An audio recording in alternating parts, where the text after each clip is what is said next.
Okay. Well, thank you very much, my dear friend. It's a real pleasure to be here today with you. And of course, thank you very much for inviting me to take part in your conference in Japan.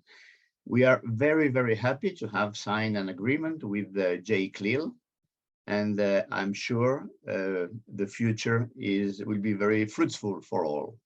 So this is the first time we have communication, a relation. So I think the main thing is to first salute the audience and then make a short presentation of what the Association for Bilingual Education is. So allow me, if you want, to share the screen, and because I have prepared a small presentation for the audience to be able to follow in a better way.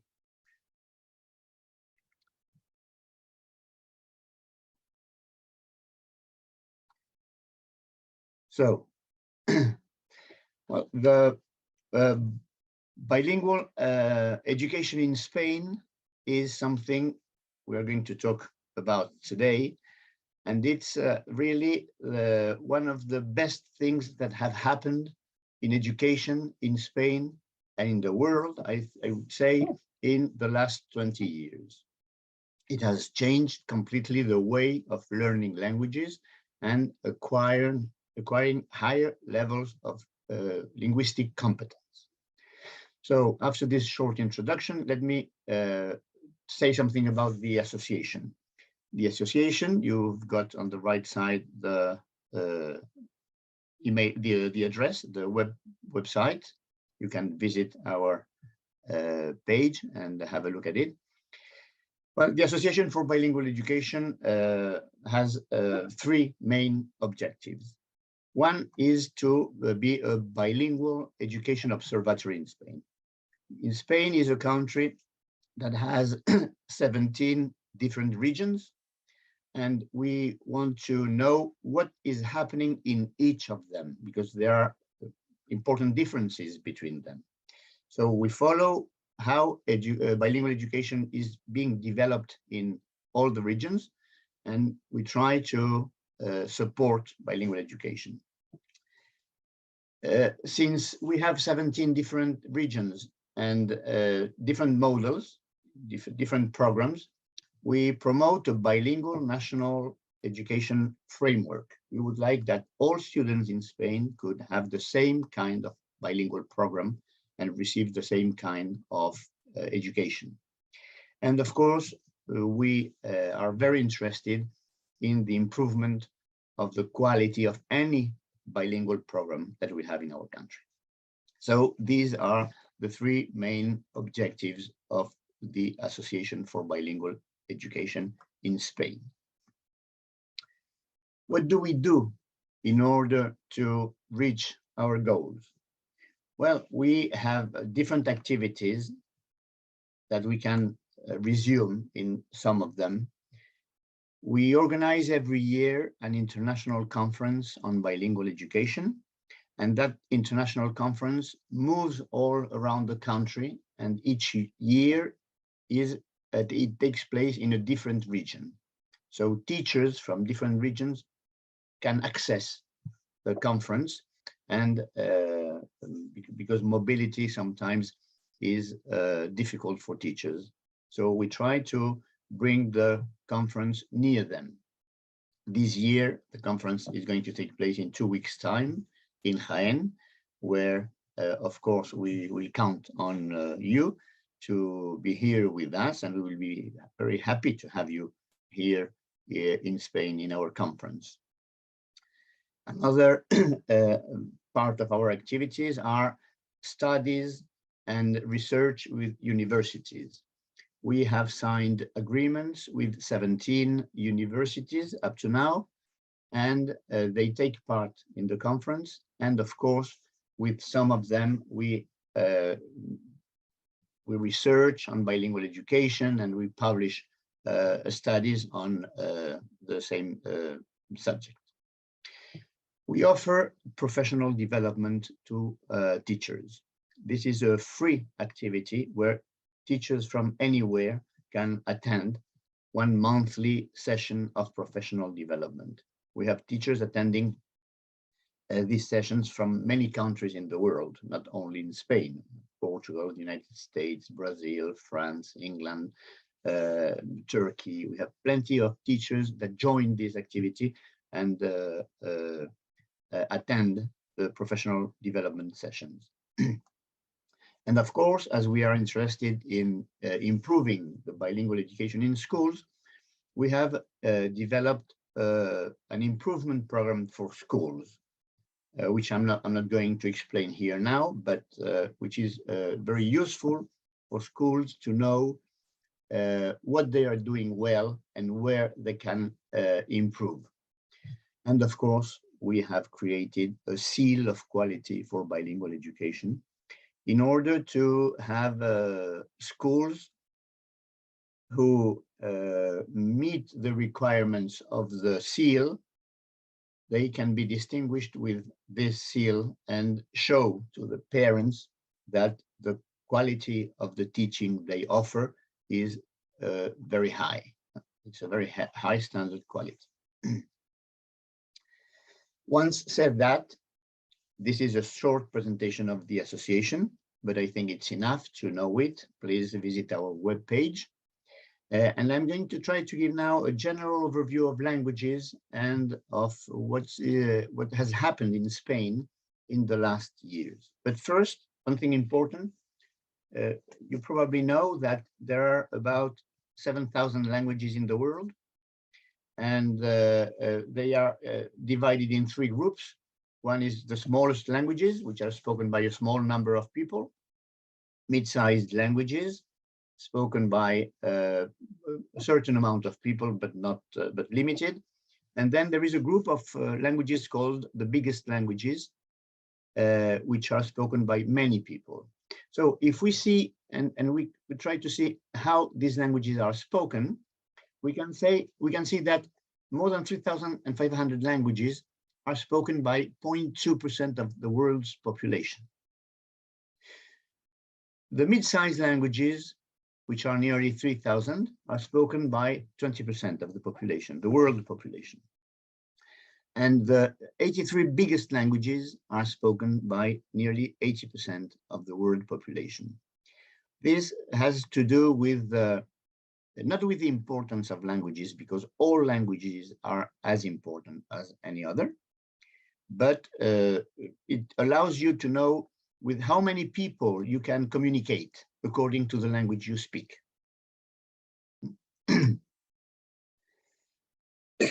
Sorry.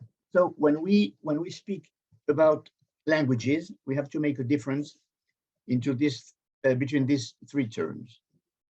One thing is language teaching, another thing is bilingual education, and a different thing is bilingualism. So if you want to have a look to these three topics, language teaching, of course, is the teaching of a foreign language. We want our students to acquire a foreign language on top of the mother tongue. And the question is, where do we find language teaching? Where can we have language teaching? Well, in mainstream education, it is in all schools, we have language teaching. We have teachers teaching a subject as a foreign language. And on top of that, we can also have language teaching in a second foreign language, normally in schools. We also have academies, and any person learning or taking a class, a language class of a foreign language. If we speak of bilingual education, it's not the same than language teaching, although it's the teaching of a language, of a foreign language, but the difference is that if we want to know where we can find bilingual education, we have to go to specific schools. We have to go to schools that are bilingual, that offer bilingual programs, that offer immersion programs. And the difference between teaching of language and bilingual education is that bilingual education teaches content in a foreign language, not only the language, but also the subject. That's the main difference. So if like this increase the exposure of the students to the target language. And if we speak of bilingualism, it's very simple. It's a natural exposure to two languages. Where can we find bilingualism? Well, we can find it in countries where two languages are spoken in a natural way. We can find it in homes where the father and the mother have different nationalities and different languages, and they speak different languages to a child. So the child is naturally exposed all the time to languages. In the border of the countries where mobility allows contact between people, and though between cultures and languages. So we find bilingualism in some specific places. We have to say that bilingualism is not something strange. According to the data we have, in the world population, more than 50% of the world population is bilingual. Okay, so bilingualism is something we are very used to. Well, what happens with languages in Spain? If you want to have a general overview. Well, in Spain, the first language, the first foreign language is compulsory in the school system since the age of 6 to the end of the schooling age, the age of 18. And on top of that, almost all schools in Spain start to teach the first language at the age of 3. So any Spanish student is learning a foreign language since the age of 3 to the age of 18. That means 15 years learning a language, normally 3 hours a week. And the second language in Spain is optional. It is optional. I'm going to show you what the Eurydice, which is you probably, I don't know if you know Eurydice. Eurydice is a network in Europe that studies all the education in all the countries and compares everything. So according to Eurydice, this on the left side, you have the starting age of the first language. And we have here Spain. Oh, sorry.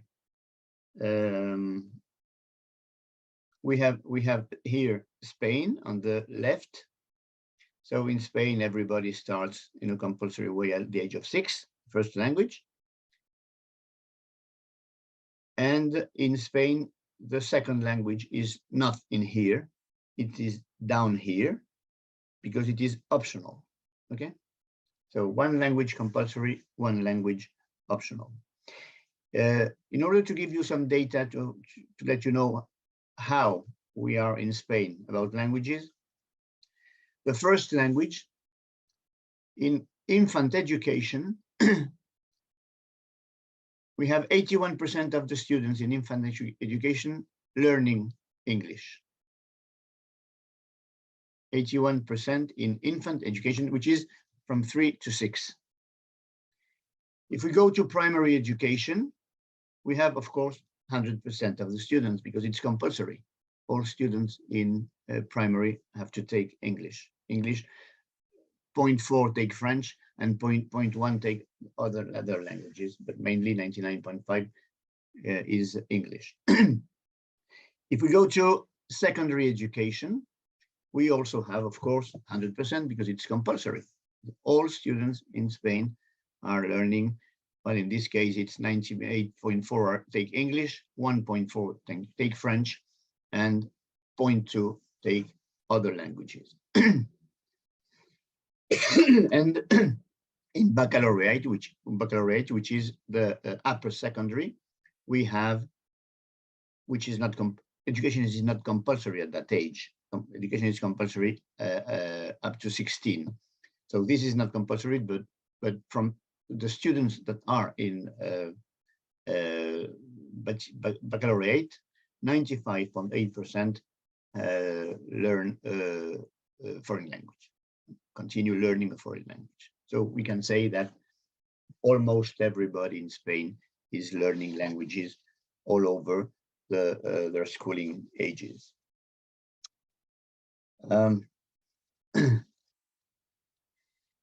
If you want to know something about the second language, which is optional, which is not compulsory, you have that in primary, we have 20% of our students taking a second foreign language, apart from English, apart from the first, they have 20% study a second language. In secondary education, 39, nearly 40% of the students take a second foreign language. And in baccalaureate, we have 24% of the students. Just to give you an idea of what the situation is in Spain. If you want to see the regions, that's the average in Spain. A bit more than 40% of the students take a second language, mainly French, of course, because English is the first language. And you have all the regions in Spain and the percentage of students taking a second foreign language. What is the real situation in Spain? How did bilingual education, the real situation in Spain according to languages? Well, Spain is a very special country. In Spain, we do not like evaluation. We do not like to know what happens. So the only thing we have is what comes from abroad. For example, the only evaluation we have in Spain is PISA, that you know perfectly because Japan takes part of PISA also.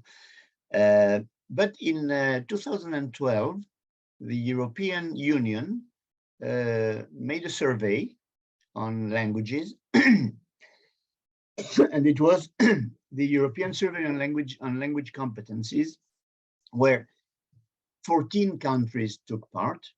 And the idea was to know what was the competence level in languages of students aged 15. So then when they were at the end of secondary lower education.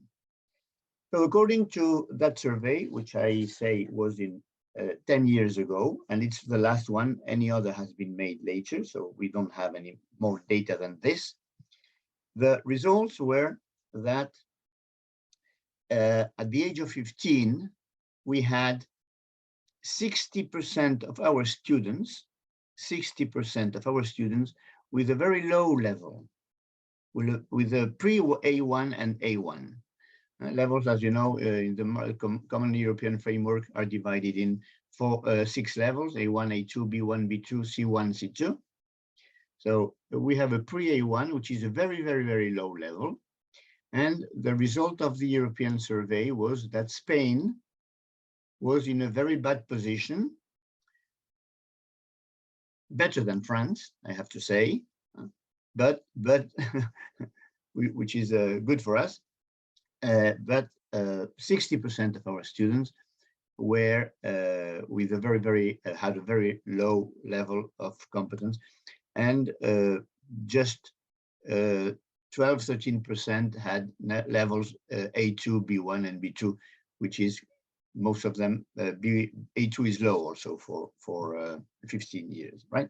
But that was the situation of Spain in 2012.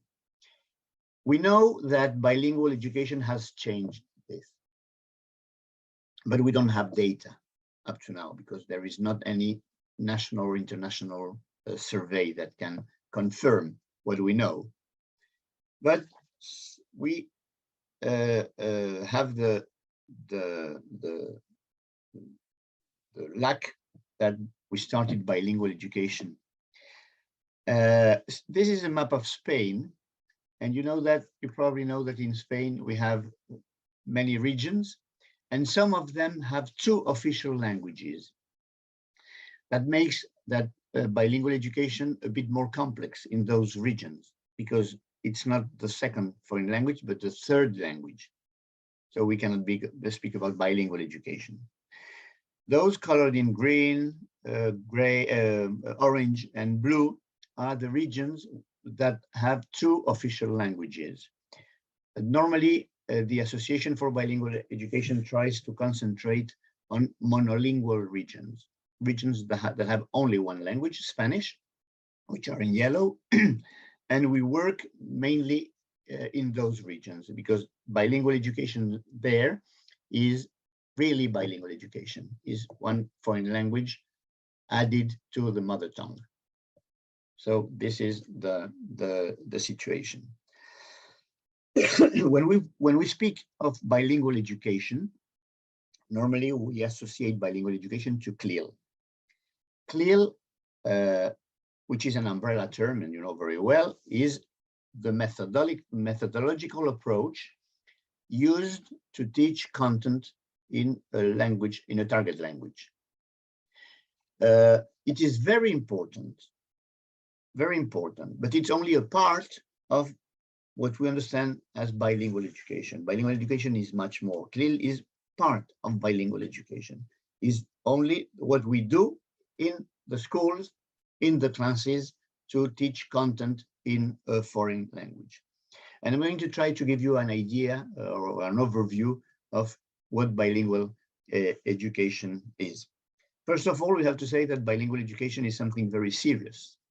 And it's serious not because we want to say it, but because it's education itself. It's not a program that we add to the school, but it's the education of the school that is addressed. So what we do is we educate our students, but instead of doing that in Spanish, for example, part of the curriculum is taught in English, but it's the education itself. So it's very important, it's very serious.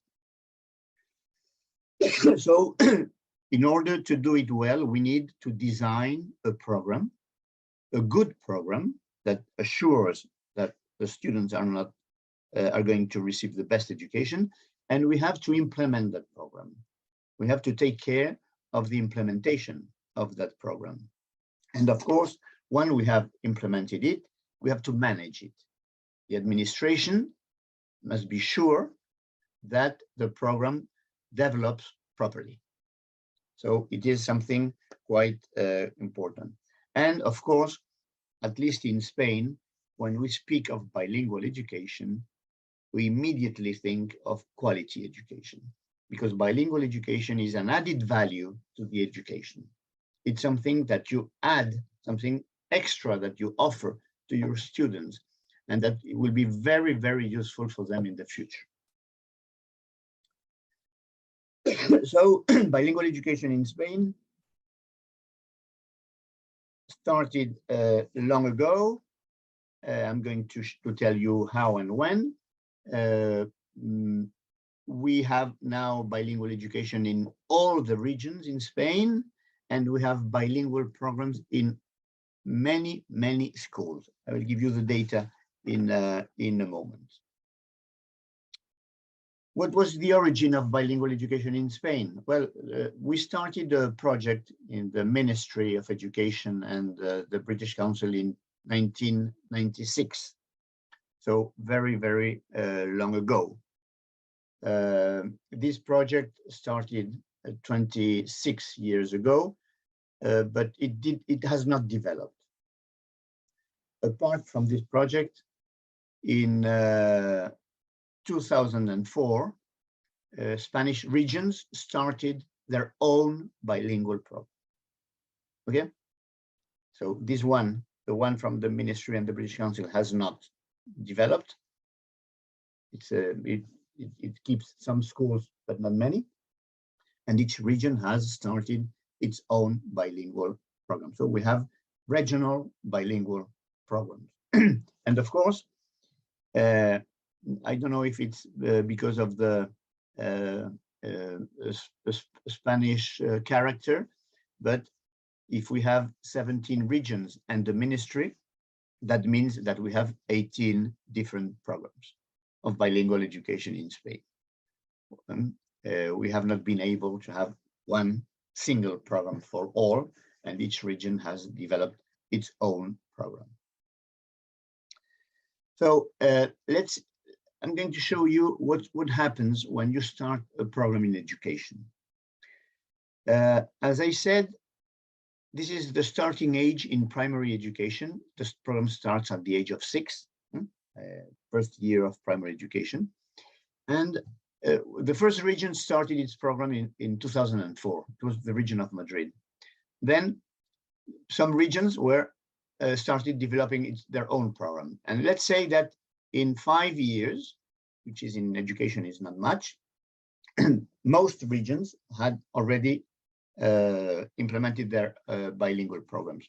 One did it in 2013, I mean, much later. And finally, the Ministry of Education created its own bilingual program in 2016 and started it. What does that mean? In order to see the importance of education in society, those who started in primary in 2004 started secondary education in 2010. That is 6 years later. Primary education is 6 years in Spain. And so on. So every region that started according to the year, their first cohort of students reached secondary education 6 years later. So those who started here in the last program are starting the secondary education this year. Okay.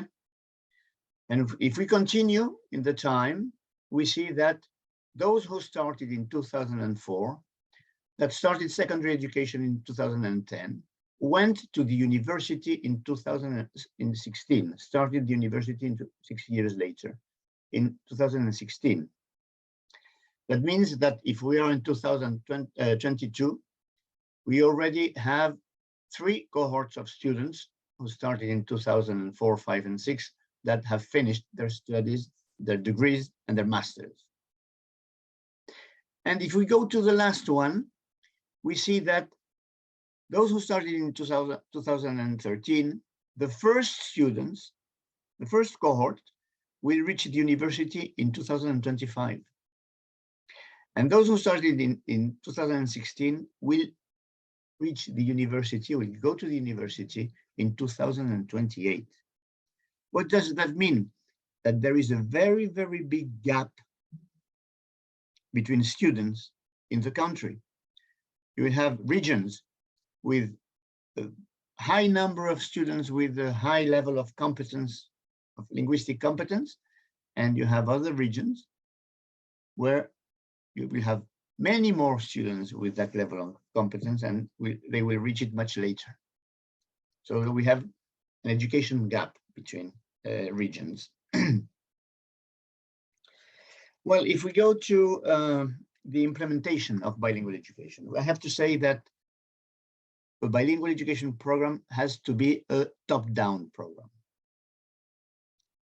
Probably once it's already working, there will be some bottom-up synergies, but now at the beginning, it has to be a top-down program. If not, it won't work. Any program has to have requirements. It's not something that can be offered to any school. Schools have to be asked for some requirements. And schools that want to take part of the bilingual program have to be selected.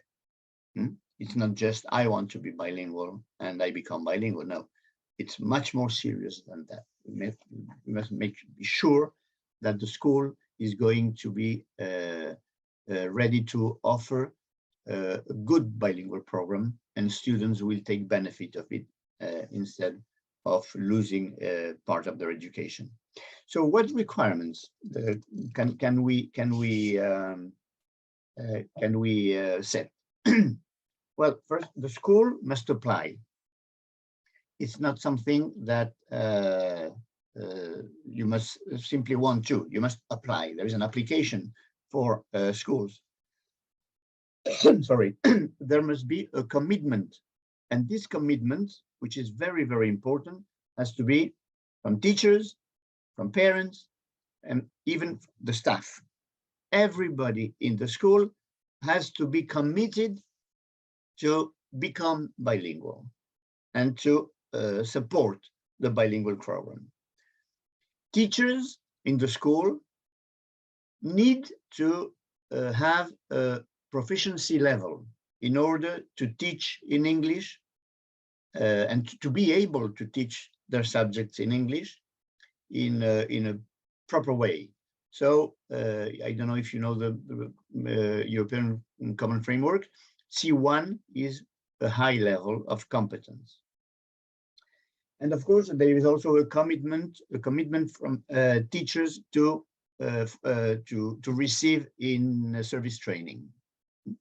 So teachers must commit to be trained, not only at the beginning, but during all the time they are working in a bilingual program. And once you have assured this, you must start a selection procedure. See how schools are going to join the program, what the requirements exactly will be, and how we are going to do that. On the side of the administration, what does the administration need to do? Well, first, to design a program. And any administration that wants to have bilingual education must design a program, a whole program, to see and prepare everything for the bilingual program to be implemented. The administration has also to decide how schools are going to join the program, because each region decides it in a different way. So there is a selection procedure that has to be set. The administration must decide what training is going to be offered to the teachers before starting a bilingual program, and what training teachers will receive once they are working in a bilingual program. The administration must make sure that the necessary resources are allocated for the program. It's not very, very expensive, but the bilingual program needs some resources, economic and human resources. Of course, internationalization is a very important subject that has to be also addressed by the administration. How we are going to internationalize our schools, our students, our teachers. So this has to be also prepared to support schools to internationalize. And of course, the administration has to support the whole program from the very beginning till the end. That is, it has to take care of any problem that can arise in the implementation of a program and support the schools, the head teachers, the teachers, and the program. Okay? So these are important things that have to be taken into account if you want to see how a bilingual program must work. Of course, I'm going to mention some issues of bilingual education. That is, issues that does not mean problems, but issues that have to be addressed and that are important. Although someone can think that it's irrelevant, but these are very important things. For example, the name of the program. Something as simple as the name of a program is very important. It can show what we want and what we're going to do and where we want to go. The recipients, what students are going to receive or are going to be in those programs. It's impossible to have all schools with bilingual programs. There are no resources in any country. So the program will extend slowly year by year, and it will reach the proportion that can be reached in any country according to the resources, according to the number of teachers, according to the number of teachers that have a level of English enough to teach, etc., etc. So, but you need the recipients is very important. What structure the program is going to have? How many hours? How many hours are going to be taught in English? How many weekly hours of the school is going to be dedicated to the bilingual program? What subjects? What subjects are going to be taught in English? You have, these are important decisions. Are we going to have the same subject every year? Are we going to change from one year to another, etc., etc.? There are many, many, many situations that have to be taken into account. How are we going to use the language at school? If you have teachers teaching in English, their subjects in English, do they have to teach all the time in English? Can they use another language? So these are issues that have to be addressed. Very important things. What level should students reach at the end of primary?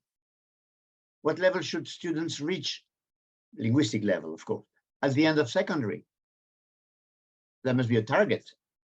So we have to decide what this target is. And this is going to be according to all the resources you have, according to the program you have designed, and to all many previous things. You also need to decide what level is going to be required to the teachers. This is a very important issue. According to the level you have, your results will be different. You also need to know what is the content of the training that you're going to offer. Linguistic, methodological, pre-service, in-service, all these things are very important and have to be addressed and prepared. What resources you have? How much money you have to spend in the program? How many language assistants are you going to bring to the country? How many teachers are you going to send abroad to universities to learn the language or to be trained? How much are you going to pay them? If you're going to pay them more, for example, to those who teach their subject in another language. So you need to know what resources you have and what you're going to do with those resources. And of course, you have to prepare how you're going to evaluate the program. Are the students going to take an exam at the end of each stage? In the middle also? What kind of evaluation we are going to have in order to know if what we are doing is producing the expected results? So these are very important issues that have to be taken into account. According to the impact of the program, you have three main areas in a school. You have the management team, you have the teachers, and you have the parents. So what I can say is that bilingual education is a very clear example of teamwork, because it needs the work of everybody. If a school becomes bilingual, everybody has to be involved and everybody has to work together. They have to collaborate. You cannot have part of them doing something and others doing a different one. They all have to collaborate. Of course, once they become bilingual, it's because they have a common project that they are going to develop. They have a goal for teachers, a goal for students, and a goal for the school. The school is going to improve. Of course, it's a challenge. They are going to start a program in their schools. They're going to have their kids receiving education in a language that is not their mother tongue language. So it's a challenge. But there is no doubt that all these get a better education. The idea is to offer a better education, which normally is given in private schools, but we are talking here about public state schools. So we address public schools and we want to improve the education in public schools. This is quickly just to show you how bilingual education has increased in the last years. In orange, you have the year 2009-10, and in blue, the year 18-19. And you can see the number of the percentage of students in schools in bilingual programs. So this is in national, and this is per regions. Okay, so the increase has been very, very big. Right? In the middle, we started with 5.8. Now we are in 26.9 of the students in 2018. It's 4 years ago. These figures now are much better. This is the increase, the percentage of students in bilingual programs in all languages and in English. So it's just to show you the increase of bilingual, the evolution of the percentage of students in bilingual education in Madrid, in the region of Madrid. In blue, you have Spain, and in orange, you have Madrid. Increase of the percentage of students in bilingual schools. So what is the situation in Spain now? Well, we have bilingual education everywhere in all the regions in Spain. We have 1.5 million students in schools, in bilingual schools, receiving bilingual education that are being taught part of their time in English. We have more than 4,000 schools, really it's more than 4,300 schools offering bilingual programs in Spain. And of course, bilingual education is still growing because it is demanded by families. So the situation is very good for bilingual education in Spain. But of course, we are selling bilingual education as something very good, but there is some criticism also, and we do not have to hide anything. We must accept critics and see if they are right or not and deal with them. So what are the main critics we receive in bilingual education? Well, some say that the teachers and students linguistic level is not good. Well, probably this can be right in some regions where the requirements for the teachers is a very low level of competence. Of course, if the level of competence of the teacher is low, you cannot expect that students will get a very high level. So the level of the teachers will limit the growth of the program.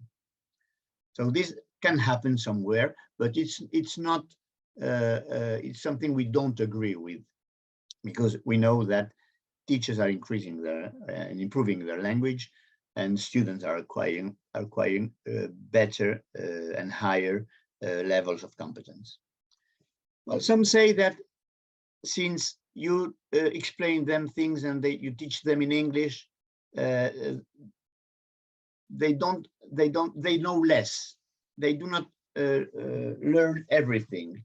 Well, we have surveys and studies that show that this is not true. As simple as that. Some say that studying in two languages reduces the knowledge of the students in general. We also have studies that show that this is not true. We have made some studies and surveys here in Spain. And probably the main criticism and the most important one, which we agree, is the evaluation. There is no evaluation in Spain, I told you at the very beginning. So only the region of Madrid evaluates its students. All students in Madrid take an exam at the end of primary and at the end of secondary, and we know what linguistic level they have. But the rest of the regions do not evaluate their students. So they have programs work, parents are happy, students are happy, teachers are happy, but we don't know what they know. So what we need is to make sure that evaluation appears in all regions, and we are working hard for that. Well, what are the benefits and advantages of bilingual education? It creates leadership in schools. It creates it promotes leadership in our schools. It increases the enrollment rate. Bilingual schools have more students wanting to go to study to those schools than those that are not bilingual. I do not have recent data, but at the beginning of the program, when we started the program in Madrid, bilingual schools had 30% more of enrollment demands just because they became bilingual. Some schools were ready to close, and not only they continued, but they had more and more students. Bilingual education improves the school climate because everybody is involved. Everybody is interested in what is happening in the school. Parents are normally, in general, not all, but in general, happy because their students are receiving an extra education that if they do not have it at school, they have to pay it outside. They have to take their kids to private academies to learn languages. So they have that in public schools. It improves the linguistic competence of everybody. So, and we speak of linguistic competence, we also speak of culture. We have language and culture go together. And of course, it improves education. We are ready to offer a better education to our students. What's the future? Yeah, we are finishing now. What is the future of bilingual education in general? Well, for years, politicians have worked on quantity. Their goal was to have more and more and more schools, more bilingual schools, many bilingual schools, because parents want it. But we have not been, taken into account always the quality. So we need now to work on the quality of the programs. We have many programs, we have many schools, we have many students, and now we must improve the quality of these programs. So we have to improve them. In order to improve the quality, we have to improve them. And of course, we have to continue making research, and we have to convince regions to evaluate. So this is what we think we have to do in the future, and that's what we are trying to do. We are working for that, and we are in contact with regions, and we are trying to convince them that they have to work on quality, that they have to evaluate, and that we have to continue making some research on bilingual education to see what's happening and how we can improve it. And I think that's all. Here you have my email address, the webpage of the Association for Bilingual Education, and the webpage of the conference, CIEB, that is going to take place in Jaén now in 2 weeks. And of course, I'm ready to answer any question you have. If you may have today, in the future, you have my email. So thank you very much. Thank you very much.